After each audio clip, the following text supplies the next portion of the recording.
184 000 soldats. 184 000 soldats pour déloger les nouvelles autorités nigériennes. Le nouveau gouvernement nigérien avec les militaires qui sont au pouvoir. La CEDEAO dit qu'ils ont 184 000 soldats pour les déloger. Ça, c'est l'évaluation d'un média français. Famille, poussez, poussez, poussez les bleus. Avant de continuer et de tout déballer, poussez les bleus au maximum. Poussez vraiment les bleus. Prenez la vidéo, envoyez dans tous les groupes. Envoyez la vidéo dans tous les groupes. Africains, panafricains, partout. Et poussez les bleus. Donc, chers frères, on va suivre cette vidéo et je vais continuer. Allez, c'est parti. Au Niger, c'est à cause du gaz que la France et l'Union européenne veulent intervenir, pas uniquement à cause de l'uranium.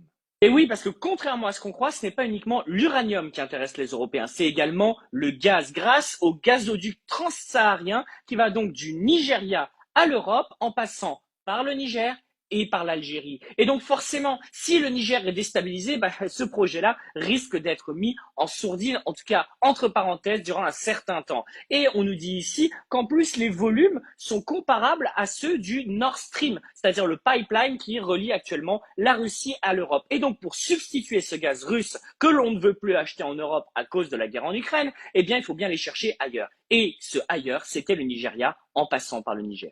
Et tout ça devient beaucoup plus clair lorsqu'on regarde cette carte. Vous voyez ici, donc vous avez ici le Nigeria et le tracé donc de ce nouveau gazoduc transsaharien qui va passer par le Niger. Et donc c'est celui qui devait servir ensuite à redistribuer vers l'Europe. Vous voyez ici par la Sardaigne et donc l'Italie, ou bien ici par l'Espagne. Donc c'est capital pour l'Europe d'avoir un allié fiable ici au Niger. Sinon ce projet, il risque de pas voir le jour. Et ça nous permet de comprendre pourquoi, lors du Conseil de défense qui a été organisé après le coup d'État au Niger, Emmanuel Macron a pété un câble contre la DGSE, c'est-à-dire les services extérieurs français. Regardez ici, il a dit le Niger après le Mali, ça fait beaucoup. Il s'en est pris donc au grand patron du renseignement français. Parce que l'objectif prioritaire de la France, c'est J'ai essayé de comparer un peu les forces de frappe. Les forces de frappe du Niger, ainsi que les alliés, et la CEDEAO dans leur totalité, les alliés de la CEDEAO qui ont combiné 184 000, ou disons qui ont chacun a donné sa part pour les militaires à sacrifier. Alors, chers frères, qu'est-ce qui se passe? Selon ce média, la CEDEAO,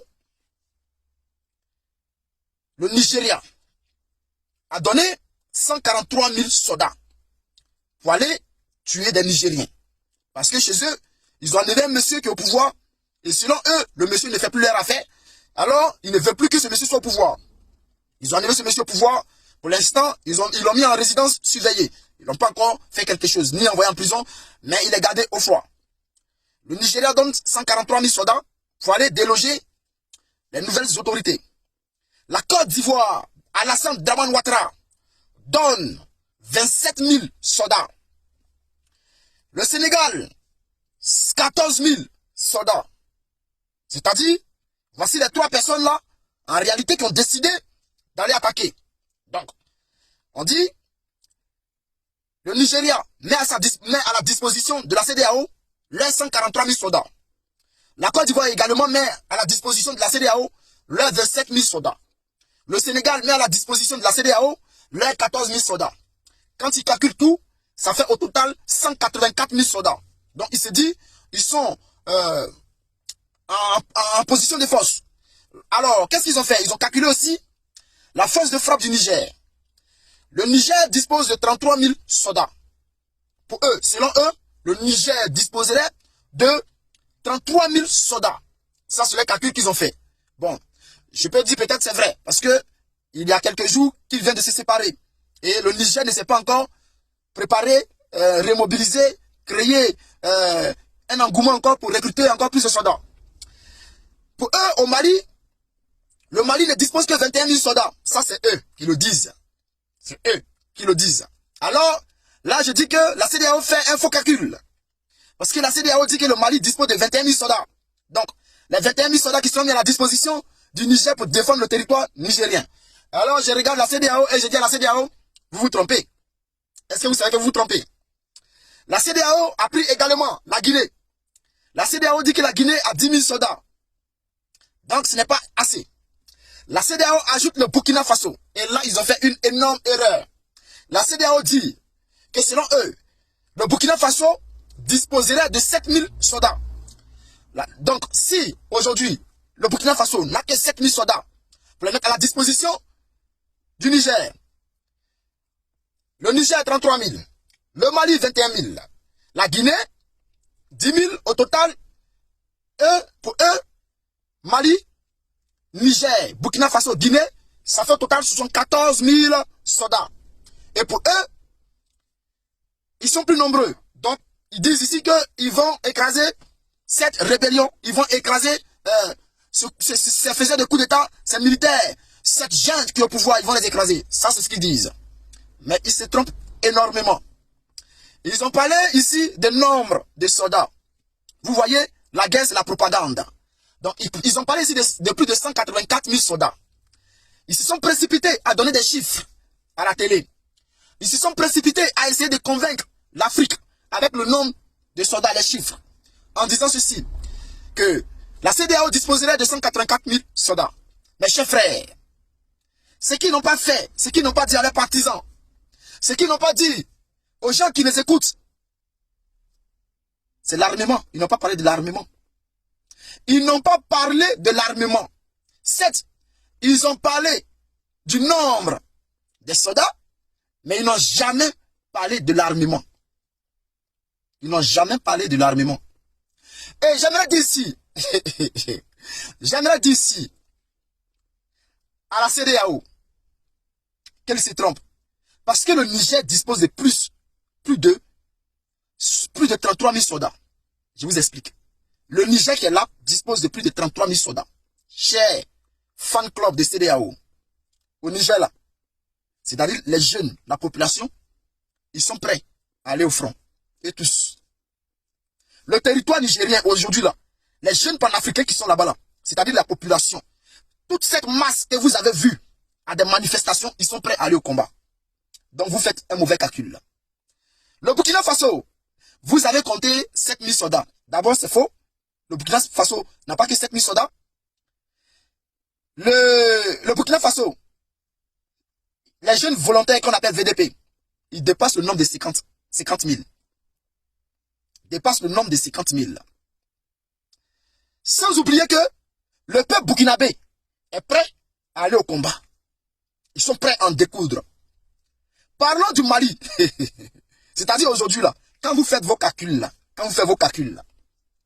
vous comptez sur Assimi Goïta. Mais à 95%, de la population, de la jeunesse burkinabé aujourd'hui, malienne plutôt, ils sont prêts. Cette jeunesse est prête à aller combattre. C'est ce que vous avez oublié de dire à vos fan clubs de la CEDEAO. Le Mali entier est prêt à aller au combat. Ça, vous ne l'avez pas dit.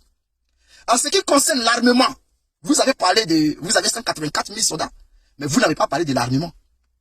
Le Niger dispose de plus d'avions de combat, plus de 25 avions de combat. Vous avez peut-être 184 000, mais aujourd'hui là, le Niger dispose de plus d'avions de combat que la Côte d'Ivoire, le Sénégal. Le Burkina Faso dispose de plus d'avions de combat que la Côte d'Ivoire, de plus de blindés, de véhicules blindés que la Côte d'Ivoire. Le Mali, là on n'en parle pas. Là, le Mali dispose de plus de 45 avions de combat. Sans oublier le matériel militaire, les véhicules blindés.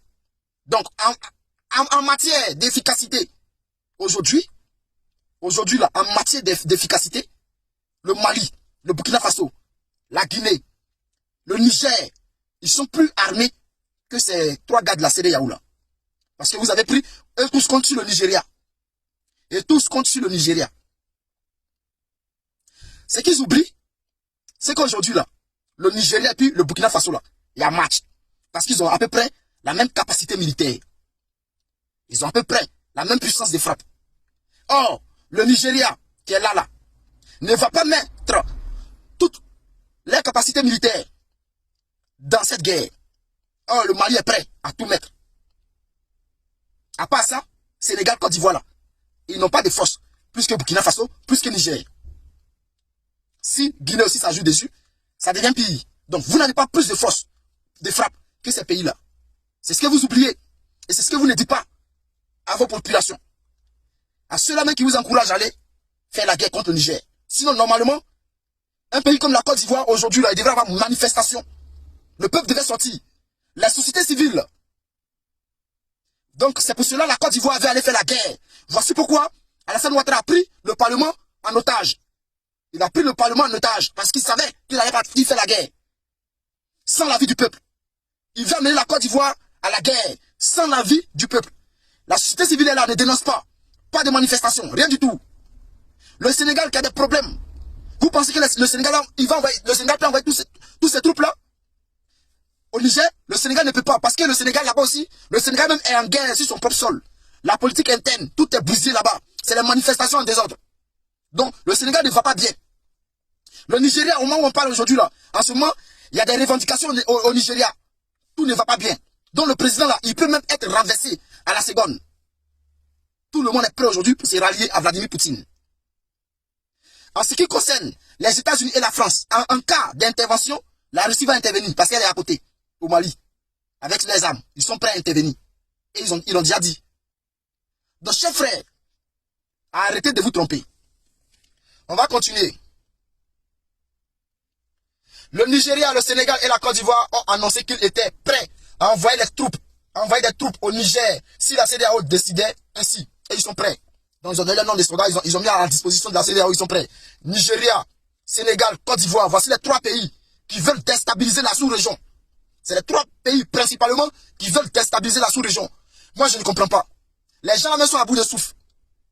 Et ils vous forcent à aller faire la guerre au Niger. Et vous les suivez. C'est le moment de vous retourner contre ces personnes-là. Parce que où ils sont là, ils sont coincés. Ils ne peuvent plus rien faire. C'est le moment de prendre votre indépendance. Mais non, vous les suivez toujours. Vous les suivez. Sénégal de Macky Sall, Alassane Dramane Ouattara. Regardez même le nouveau président du Niger. Le gars là même, il a arrêté même André, il est daille. Il a arrêté même l'André dort. Il s'assoit, il dort. Il a arrêté, il dort. Il marche, il dort. C'est lui là, ils ont pris le mieux au pouvoir. Bon, nous allons continuer. Famille, je vais vous laisser. Famille, poussez les bleus. Avant de continuer et de tout déballer, poussez les bleus au maximum. Poussez vraiment les bleus. Prenez la vidéo, envoyez dans tous les groupes. Envoyez la vidéo dans tous les groupes. Africains, panafricains, partout. Et poussez les bleus. Et comme vous le voyez tous, famille, comme vous le voyez tous, ce combat qui se mène là, vous pensez que c'est pour les beaux yeux des Africains? Vous pensez que c'est pour les beaux yeux des Africains?